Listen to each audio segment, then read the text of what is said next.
Hi, my name is Tony and today I'm going to show you how to make a peach blueberry cobbler from plantbasedonabudget.com. I'm going to start with some fresh peaches from my tree. Actually, mine were cut earlier today, so they're already looking a bit oxidized, but that is okay. They will still be tasty and juicy even if you have to do some prep work like I did. I'm adding it to a large bowl. And this is 8 medium to large peaches that are cut into 8 slices each. Then I'm going to add in 1 pint of blueberries, mix them up and set them aside.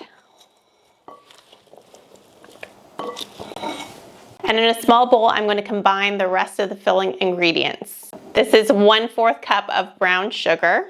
I love these measuring cups because you can just push it through and they don't take up a lot of space.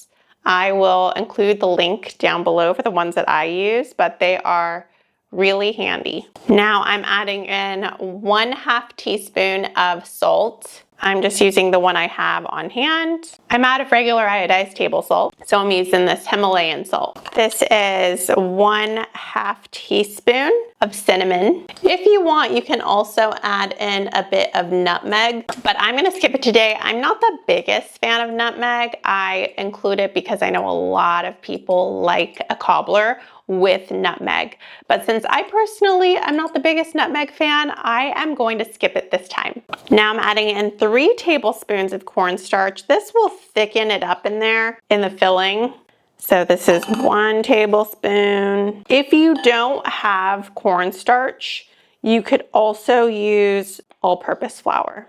And I'm gonna take my little whisk, and for some reason, I think because I let my brown sugar clump together, and I think it's because I prepped it earlier, and this is exactly why we do this in a separate bowl, so that everything is mixed thoroughly before I add it to the bowl with the fruit.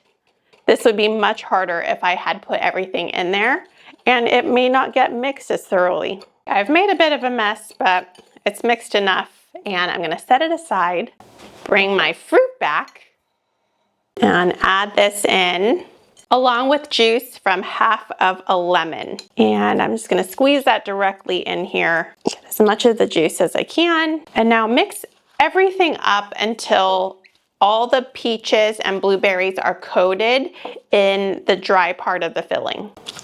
Everything should look a little bit wet too and thicken up. And if it doesn't, keep mixing until it does. So you can see right here, I still have some of that dry part. I like to mix it until it's completely wet. It already looks so delicious. Uh-oh, I lost a blueberry. Don't worry, I will be picking that up later and giving it a rinse and then eating it. Okay, so that looks great. I am now going to spread this in a 9 by 13 inch pan. I've already got my oven at 425 degrees Fahrenheit, and I'm simply going to add this to the casserole dish and spread it evenly throughout. I'm gonna get some of this juice. Spread it evenly throughout. And now I'm gonna put it in the preheated oven for 10 minutes and I'll be back to work on the topping. My cobbler is now in the oven, and while we wait, we're gonna be productive and continue on with the topping. I'm adding in 1 1/4 cup of all-purpose flour into a large bowl. This is 1 cup, and this is my 1/4 of a cup.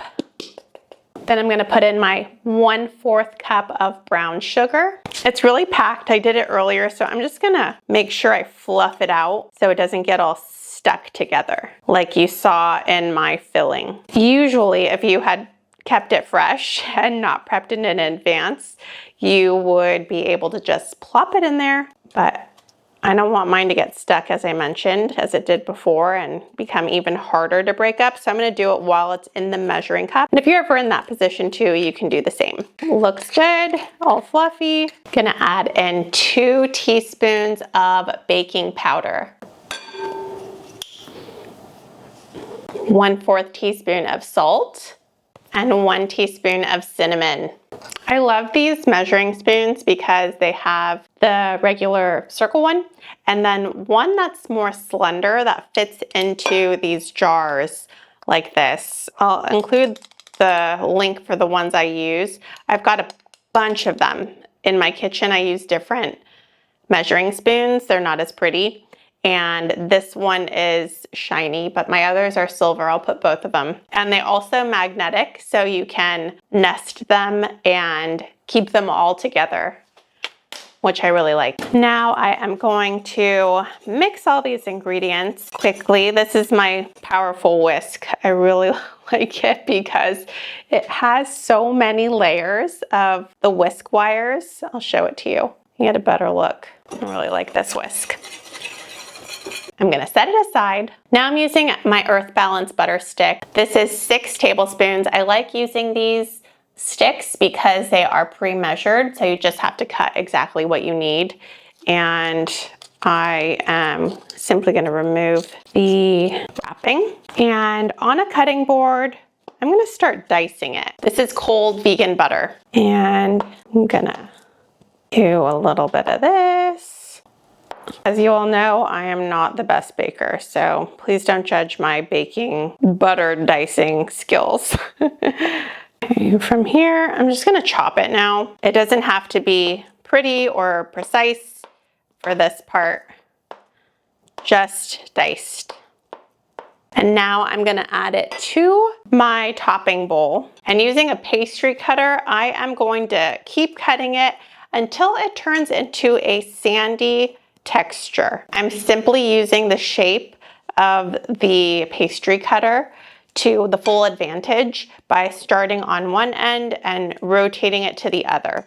And I'm gonna do that over and over until it forms a sandy texture. I'm going to clear out my pastry cutter. Now I'm gonna add in 1/3 a cup of really hot plant-based milk. This is microwaved for 30 seconds and pour that directly into your topping mixture. And mix it using a spatula or however you want to mix it. Mix it all around until a nice batter is formed. It smells really good. It's going to be a thicker batter. It shouldn't be runny, but it should be well combined so that there are no parts like this still visible. Okay, my dough is now formed and I'm gonna go get my baked peaches. Now that it is out of the oven, I'm gonna start adding dollops of my dough throughout the entire dish. And I'm gonna start spreading it out kind of big because I wanna make sure that I have enough to cover it all, but it looks like I'm gonna have plenty. And they don't need to be measured precisely, but you do want to make them as even as possible. I like to also think if I'm serving pieces, I want to make sure all of the pieces have a little bit of this dough. I know some people like to make theirs really pretty. Oh, I should know by now. That's not me. I like to make mine tasty. That's where I focus my attention.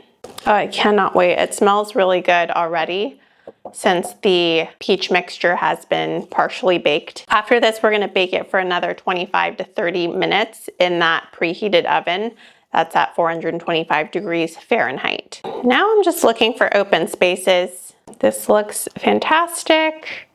Cannot wait to enjoy it. I'm gonna go take it to the oven and let it bake, once again, 25 to 30 minutes.